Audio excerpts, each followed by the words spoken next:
一起上，能毁了魔神之名！这次，寂灭不移。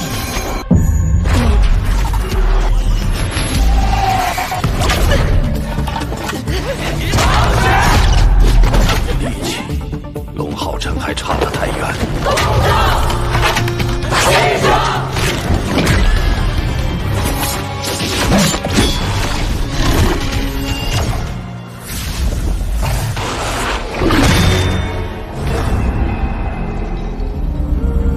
那晚，因为魔神皇的降临而两族的命运也因此悄然。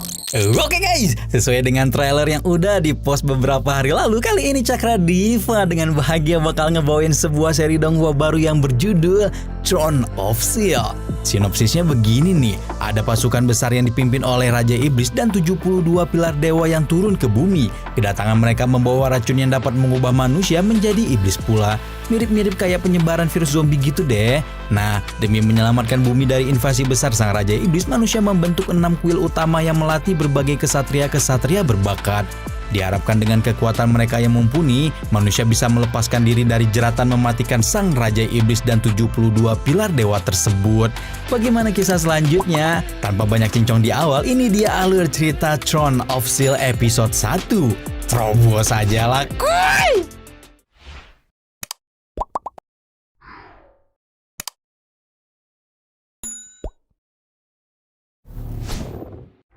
72 iblis pilar dewa turun dari langit dan memulai bencana dahsyat di bumi pada 6.000 tahun yang lalu. Kemunculan mereka dinamakan oleh para manusia sebagai Hari Kehancuran. Manusia sudah melakukan perang dengan bangsa tersebut selama ribuan tahun hingga saat ini pada puncaknya pada catatan tanggal 6.712 tahun kalender.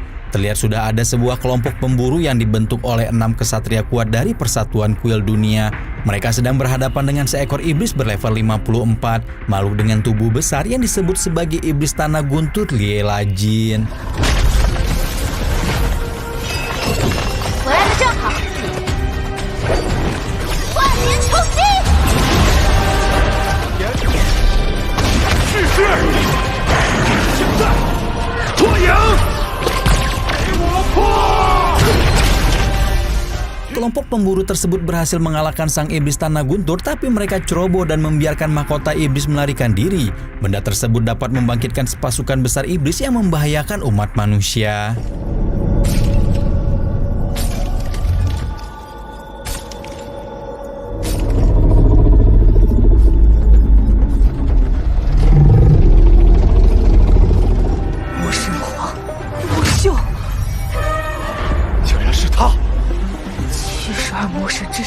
Iblis berlevel 54 saja dikatakan mampu mengobrak-ngabrik kedamaian sebuah kota besar. Kemunculan sang Raja Iblis Feng Shui mungkin akan menjadi mimpi buruk bagi banyak orang. Tapi tidak bagi 6 kesatria kuat yang rasa percaya dirinya yang luar biasa itu.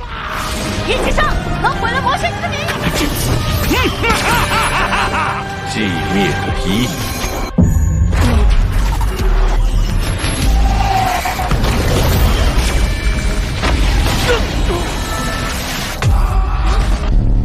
Pada hari itu, umat manusia tidak memiliki kesempatan sama sekali untuk menang, namun bukan berarti penyelamat dunia itu akan memilih untuk menyerah, terutama seorang kesatria bernama Xing Yulong.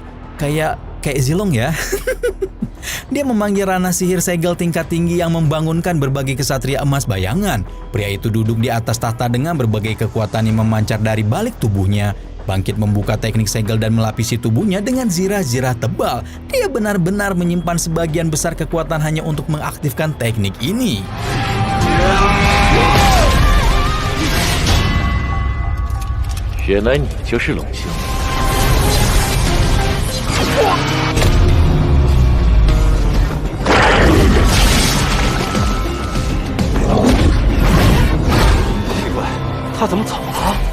Tidak ada yang tahu kenapa sang Raja Iblis yang memiliki kekuatan mutlak mendadak pergi dari bumi. Namun bukan hanya makhluk berlevel 72 itu yang menghilang, namun juga istri cantik Xing Yulong yang bernama Bai Yue. Cuplikan kecil memperlihatkan bahwa Bai Yue sempat dijemput oleh 2 sosok bayangan gelap.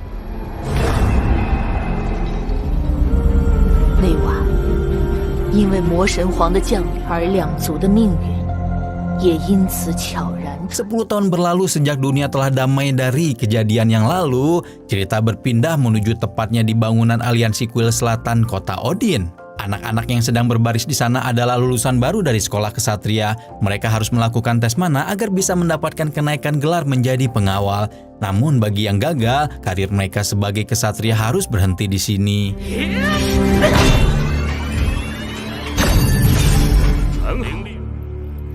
江湖合格。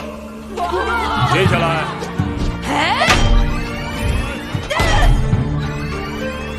灵力11点，合格；灵力7点，不合格。 Anak terakhir yang akan melakukan tes mana kali ini adalah Long Hao Chen. Ketika dia akan maju menuju pilar pengukur kayak Tangsan, anak-anak lain menyemangatinya dengan harapan besar.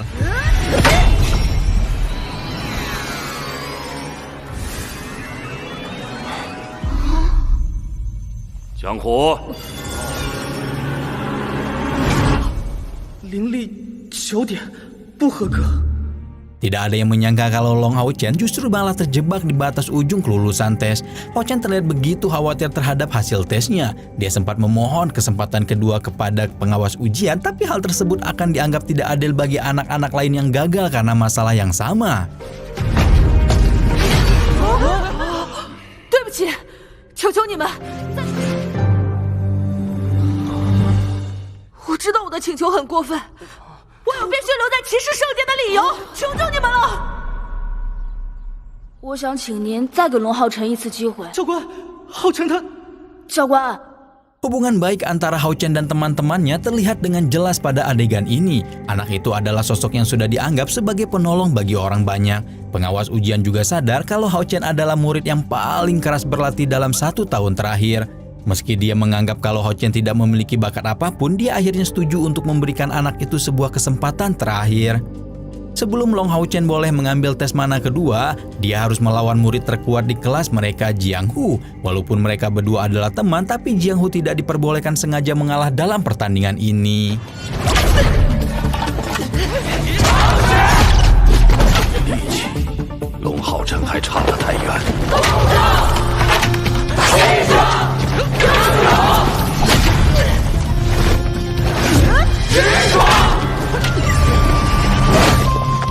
Mana yang ada di tubuh seseorang seharusnya tercatat tanpa ada perubahan. Baru pertama kali sang guru pengawas itu melihat ada orang yang bisa meningkatkan kekuatannya dalam pertarungan. 灵力11点，通过。 Pada saat yang sama ketika murid lulusan sekolah kesatria itu mengambil ujian mana, di daerah Bukit Berbatu kota Odin sedang terjadi pengejaran yang sangat sengit. Seorang gadis berambut ungu dengan jubah lebar tengah berhadapan dengan sekelompok GGS dari kuil assassin.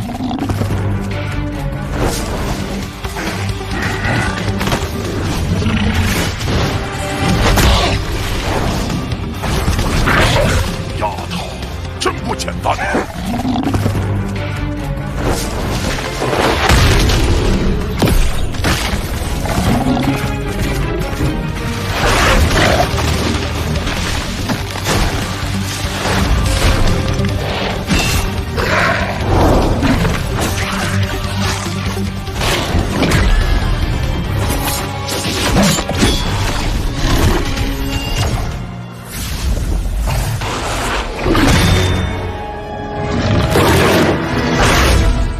Lalu kita kembali menuju cerita utama. Setelah ujian pada hari ini berakhir, murid-murid sekolah kesatria pulang disambut oleh orang tua mereka yang sudah menunggu.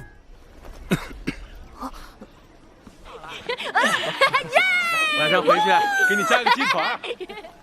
浩辰，裴元业可是 Salah satu manfaat menjadi murid sekolah kesatria adalah mendapatkan cairan tonik. Benda tersebut dibutuhkan untuk meningkatkan kekuatan fisik dan mana dari seseorang petarung. Meski Hao Chen sudah berlatih sangat keras, aneh rasanya kalau melihat level kekuatan mana anak itu begitu rendah. 走了。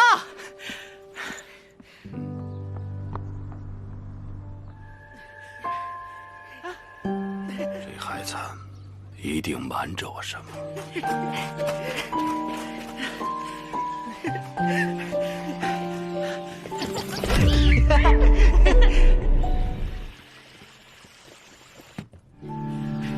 晨，快点儿！虎哥，你的培元液都给你妈妈喝了吧？ Ochen memiliki seorang ibu yang sakit-sakitan. Cairan tonik yang dia dapatkan selama menjadi murid sekolah kesatria adalah satu-satunya obat yang bisa dia dapatkan. Ochen adalah anak satu-satunya yang tidak mendapatkan tambahan kekuatan dari cairan tonik. Dia bahkan juga dianggap tidak memiliki bakat oleh pengawas ujian sendiri, tanpa tahu ada banyak beban berat yang sedang dipikul olehnya. 我得去那边找些草药给妈妈配着喝，你先回去吧。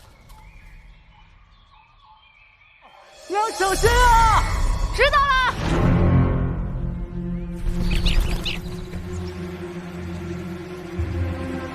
听说最近山里有野兽，要小心。